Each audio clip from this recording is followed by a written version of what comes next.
His bike's down.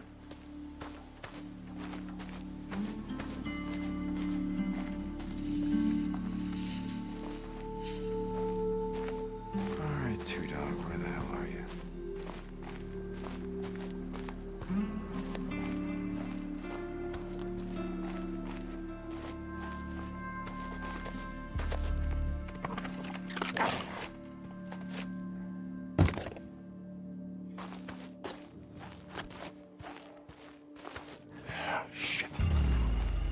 Go on.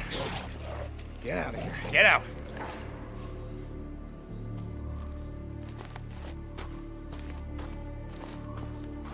Well, that ain't him.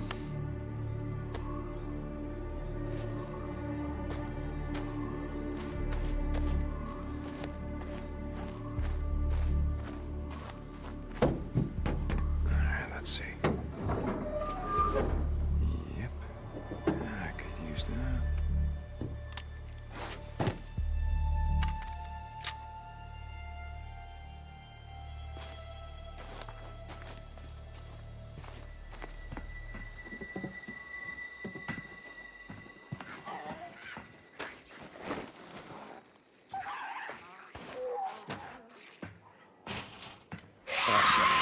Oh, shit.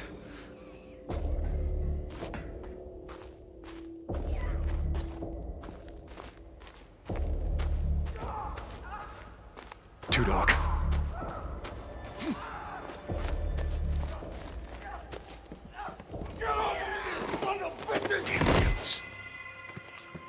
Two Dog! Damn it! Stop, Two Dog!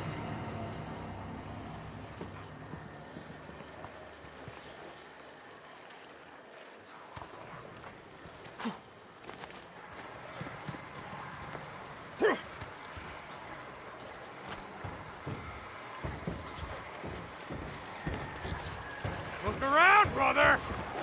You know how this is gonna end.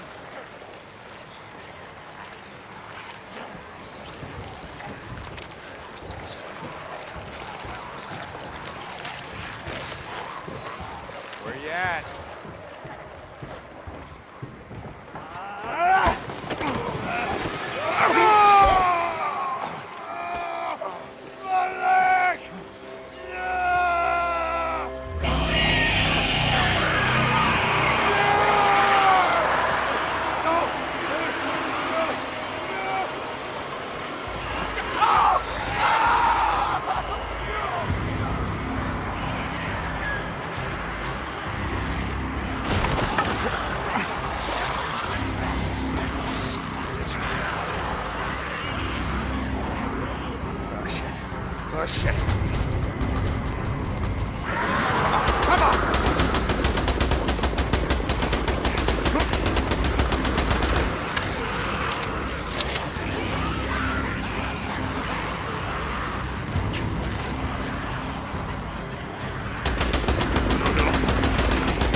Come on! Come on!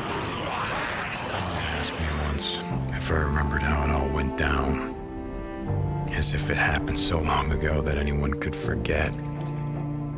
So yeah, I remember. I remember when our homes and our towns turned into graveyards. When the wilderness became our only hope for survival. I remember when the planes fell out of the skies. When the trains stopped running. When the turbines shut down and the world went dark. I remember when they put up the razor wire like it was gonna stop anything. When the feds ran out of body bags. Dig, rope. When some of us sort of lost our minds. I think it's dead. Some lost more than that. Much more. I remember when we lived by a code, when brotherhood meant something, and living meant more than surviving. Goddamn liar! So yeah, I remember how it all went down. I don't give a damn about any of that. You know what I remember most? Riding the open road. The smell of your hair. The touch of your skin. I remember you. But those days are gone.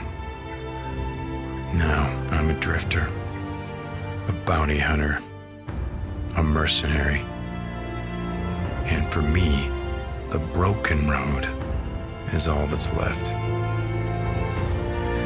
Hey guys, we are back here on PlayStation Livecast, coming at you live from E3 2016. We're here in the PlayStation booth. We're here to talk about Days Gone. This is the game that you guys have been working on for a while now, coming to PS4. Now, I mean, we saw a lot of this last night in the PlayStation E3 press conference. Tell me, I mean, is this sort of a reflection of like this popular love of like zombie culture? I mean, is that how you guys are coming at this? No, it couldn't be further from the truth. So, you know, first and foremost, we're a big fan of open world games. Yeah. So what we really wanted to do was kind of create a game that was set in an open world, a dangerous open world. And to do that, we brainstormed a lot of ideas about, what would make riding a bike through the high desert of the Pacific Northwest just super, super dangerous. And one of the, we're big fans of like World War Z. Yeah. We like the idea of having a lot of enemies on the screen. Yep. That's one of the things that, the power of the PS4 allows us to do. Yep. So, we kind of like how all this stuff kind of came together. So first thing I want to say is they're not zombies. Right? Thank you for setting me straight. Yes, they're freakers, and and it's like, okay, yeah, people looking at the demo last night probably are like, okay, yeah, it's another zombie game. Biggest difference is our freakers are alive, right? So it's an infection. If depending on how old you were when you were infected, it alters you in a different way. And so, more importantly, they're alive in that they have needs and rules, and oh yeah, they have a cycle that they live by, and that really informs a lot of the open world sandbox gameplay. The way that they understanding how they behave and what they need. Yeah, and so different behaviors. Clear. Right? So like in the demo, you saw Deacon came across a newt. So newts are adolescents when they were infected, and they're opportunistic. They run away from you unless they feel like they can get the jump on you, or if your health is down, then you have to kind of watch the rooftops. So that they're one type, the Horde is another type, and there's several more in the game. Fascinating. Yeah, you guys really are, I think, trying to kind of re-examine some of these sort of tropes that we see out there a lot. Bring something new and fresh. That's awesome. Another thing that really caught my eye, and we're seeing some great footage here. Game is a looker, no doubt about it. I'm really interested in sort of the world and the protagonists themselves. What can you tell me about the protagonists? Yeah, so at the end of the day, what we really wanted to do was tell a story the kind of story that we like to enjoy. So we love all kinds of things like Sons of Anarchy. We were fans of that, and that kind of protagonist. What he represents to us is brotherhood and camaraderie and just loyalty. So that kind of brought to it, but also the skill set, right? Like how the kinds of things that a biker would know how to do, like riding the bike. We're seeing some of that right now, actually. The love of the open road. I mean, that's a huge part of the game. Yeah. He doesn't want to settle down in the encampments. He refuses to. Because the MC's all gone except for you saw in the trailer he's got like one friend left, and just his ability to like stay alive. Yeah, and it's not a game about bike culture or about a biker gang. It's about a guy who was a biker before everything fell apart. And he's struggling to fit into this new world. But that skill set he had, that badass skill set, kind of has a purpose. Here, it's got a value as a bounty hunter and as a mercenary. There's a lot of people in this world who need things. They need vengeance. And he's just the guy to help deliver it for them. Yeah. So in being the outsider, it's not about him being a biker so much as somebody who's on the outside trying to understand where he fits, on the inside and how he fits there and the conflict that breeds and the way that it motivates a lot of his jobs and missions. And you can see that in the trailer, right? So, the demo is action-packed. It's got these, huge, vast numbers of freakers that you're fighting. But in the trailer, I hope it kind of came across that what we're trying to do is tell a much more sort of human story. So Deacon has, he feels loss, he feels regret, not just that everything that happens in the world, but deep personal loss as well. And, the story is really about what happened to him, how did he become this way, and what does his future hold?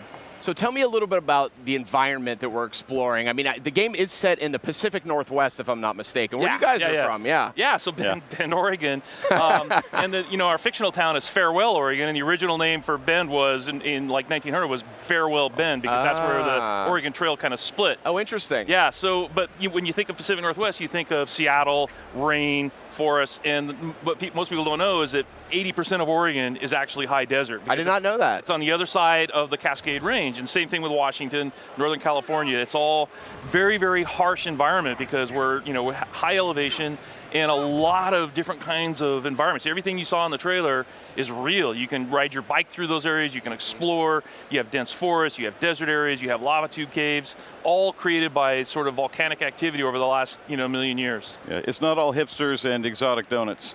I'm Starbucks coffee. Yeah. I'm glad to know that. That would be maybe the worst apocalypse of all. So here we are, we're seeing a horde. I can only imagine that it's got to be a real technical struggle to animate these many characters on screen at once. Oh, and we have, look at that. We have a studio of about 100 people and just some really, really talented engineers who were able to work, using the power of the Unreal Engine and a lot of our own code. Because every single one of those guys is real. It's not like it's not like we have a few active guys in the front of the horde. Sprites kind of bobbing it's like around. Every single one of those guys. And when you watch, when you watch Jeff play the demo last night, he played it one way. You could literally play this demo any way you want. Yeah. You're going to see me kind of go inside the building here. You could go left, you could go right, you could go straight. You could just take your chances anyway. This is awesome. And I mean, again, I've just never seen such a quantity of creatures. They look great too, but it's very, that's very disconcerting getting that vision. I don't know what I would do if I was in that situation. It's very upsetting. So very, very cool. Early on in the game, you run for your life. Yeah, yes. I can imagine. And a little earlier, we saw one of those newts you were talking about. Yeah. Super creepy. Geez, this is really intense here. I wasn't able to see every second during the press conference, so this is fun for me to get a closer look. Bam! Good stuff, good stuff. So, obviously Deacon is a former biker, he's a biker. How will the bikes impact the gameplay? I mean, other than the ability to ride.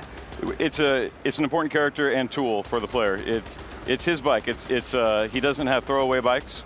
It's his ride. It's his steed, and he can upgrade it and improve it and make it something that helps him be more capable in the field and carry things out of the field. So it's awesome. It was part of his life before, and it's part of his personality now. It's just a different style bike with a different purpose. Yeah, because a lot of open world games, basically vehicles are disposable. You just grab one, you ride or whatever. That's not the way our game works because number one, the roads are broken, right? So we have bridges are out, and you do a lot of off-roading. So you can't get cars around the world very easily.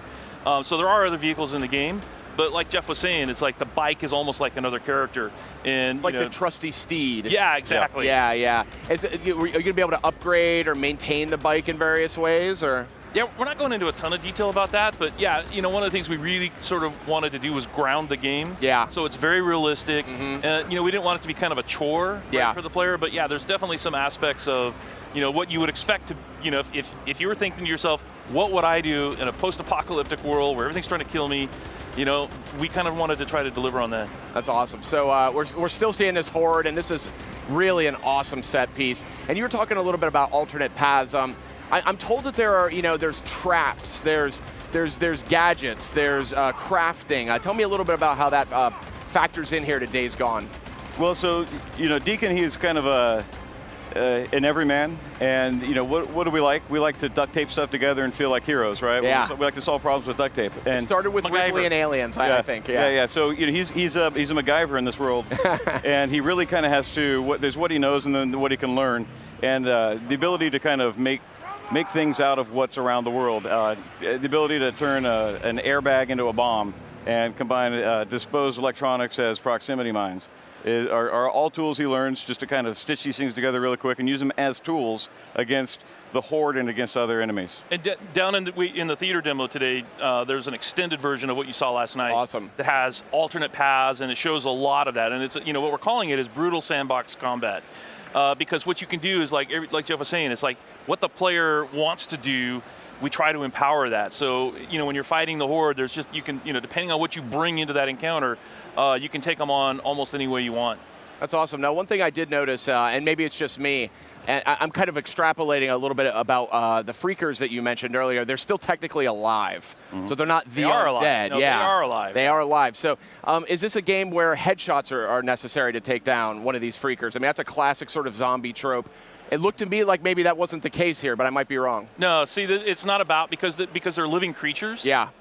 In fact, one of the terms that Jeff coined is the freakosystem. Because if the player were to just kind of wander around and just use stealth and kind of watch them, you'll see swarmers attacking the newts, right? So you have this, they're interacting with each other because they're trying to stay alive too. They're trying to eat, they're trying to drink, they're trying to stake out territory or whatever. So yeah, you could take a headshot, certainly, but if you shoot them in the heart, they'll die just as quickly. That's fascinating. That's a really interesting take on that.